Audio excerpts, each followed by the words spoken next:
There's a moment in every growing company when you realize you can't scale by sheer effort anymore. Real growth starts when other people can carry meaningful responsibility, and that only happens on a foundation of trust. Trust is the force that lets a team move quickly. In this lesson, we'll break down how to create that foundation from day one.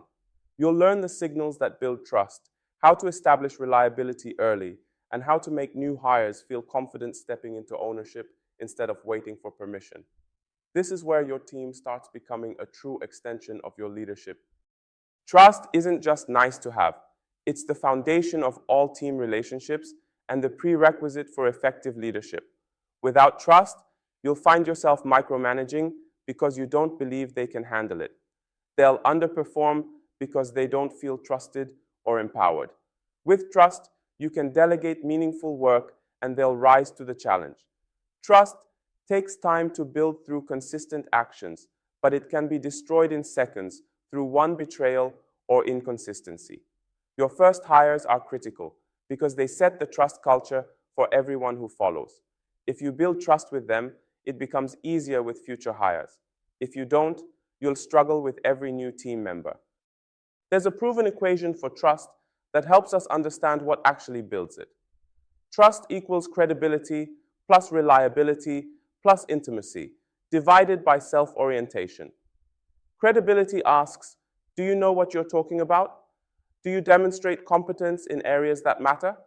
Reliability asks, do you do what you say you'll do when you say you'll do it? Intimacy asks, do I feel safe sharing concerns and vulnerabilities with you? Self-orientation is the denominator. Are you focused on team success or just your own? High self-orientation destroys trust, even when the other factors are strong. Work on all four elements systematically. Credibility is about demonstrating that you know what you're talking about and that you're competent. Share your vision and strategy transparently so they understand where you're going and why. Admit when you don't know something instead of pretending. Vulnerability builds credibility. Show your expertise through actions, not just words. Explain the why behind decisions, not just the what, so they understand your thinking. Demonstrate competence in areas that matter to them, whether that's technical skills, business acumen, or leadership capability. Credibility isn't about being perfect. It's about being honest and capable. Reliability is about consistency, doing what you say you'll do when you say you'll do it. This seems simple, but it's where many leaders fail. If you say you'll have feedback by Friday, have it by Friday. If you can't deliver on a promise, communicate early and adjust expectations rather than waiting until the deadline. Show up consistently for one-on-ones and team meetings. Your presence or absence sends a message. Follow through on promises, even small ones, because small broken promises erode trust just as much as big ones. Your reliability sets the standard for theirs, so model what you want to see. Intimacy in the trust equation isn't about personal friendship, it's about psychological safety. Make it safe to disagree with you, ask questions, and challenge ideas. Encourage questions, especially dumb ones, because those are often the most important. Admit your own mistakes publicly so they see it's safe to make mistakes. Never punish someone for bringing bad news. Shoot the messenger and you'll stop getting messages. Create space for vulnerability and learning, where people can admit what they don't know or what they're struggling with.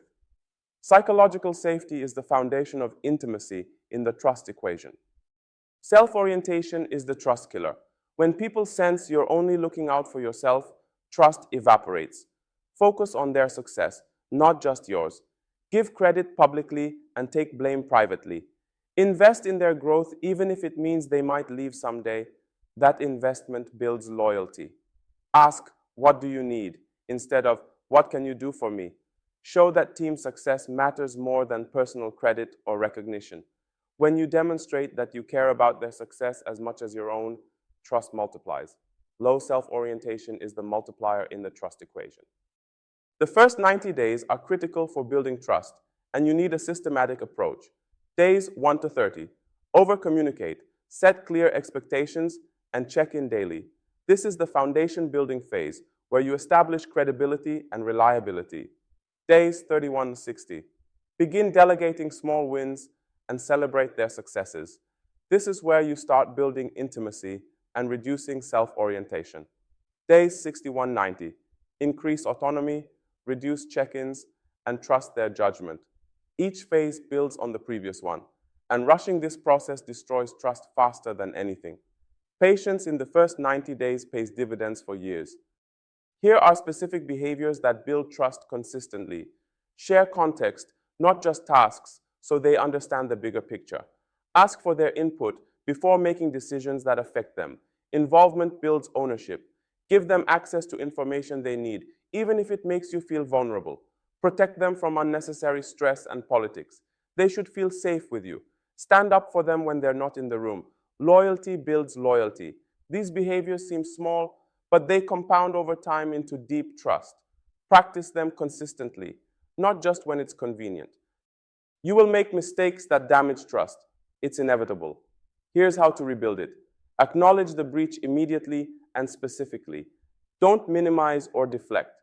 Take full responsibility for your part, even if others were involved. Ask what you need to do differently and listen to their answer. Make concrete commitments and follow through on them. Give it time. Trust rebuilds slower than it builds initially. The process of rebuilding trust after a breach can actually strengthen the relationship if handled well. Avoidance or defensiveness makes it worse. When you trust them, they trust you back. It's a positive feedback loop.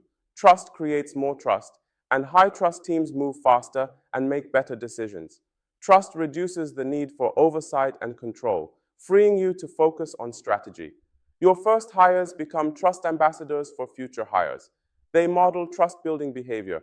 When they see you trusting them, they learn to trust others. This multiplier effect is why investing in trust with your first hires pays dividends for the entire organization. Trust is the foundation that makes everything else possible. Finishing this trust-building lesson marks a real shift in how your team will grow with you. Trust isn't a bonus, it's the operating system. Build it deliberately from the first interaction using the trust equation by strengthening credibility, reliability, intimacy, and keeping self-orientation low. The first 90 days set the long-term tone, and the way you show up becomes the model your early hires mirror across the company. You now have the tools to create relationships that can actually carry weight.